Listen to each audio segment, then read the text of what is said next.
One of the hardest things that Jesus asks of us is probably to love our enemies. It's almost impossible.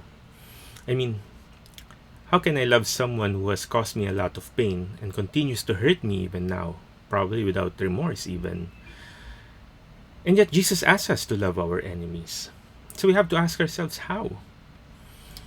In today's gospel, the servant owed his master a huge debt, very huge.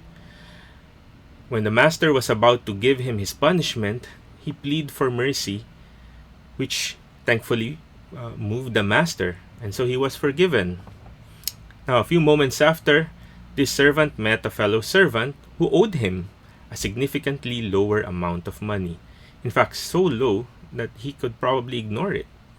And yet he did not forgive his fellow servant. I think the problem was that this servant had no gratitude. He was not thankful that his debt was forgiven. Probably he thought, I deserve to be forgiven. I mean, he's so rich.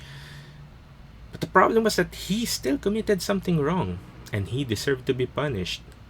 You see, when there's no gratitude in us, it makes us fail to see the others who are in the same boat as our brother or sister, as our fellow.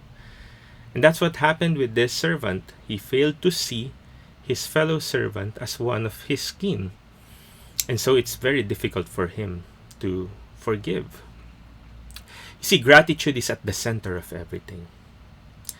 That's what gives Jesus the confidence to ask us, love others as I have loved you.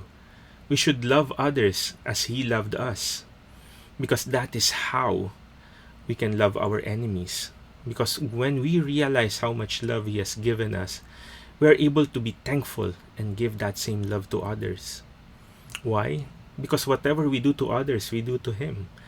And so if we love Him, we are able to love others as well. How about you? Do you see others with gratitude in the way that God has given so much for you? Loving enemies is not impossible, actually. Because if you were good enough for God, and others are good enough for Him, then they should be good enough for you.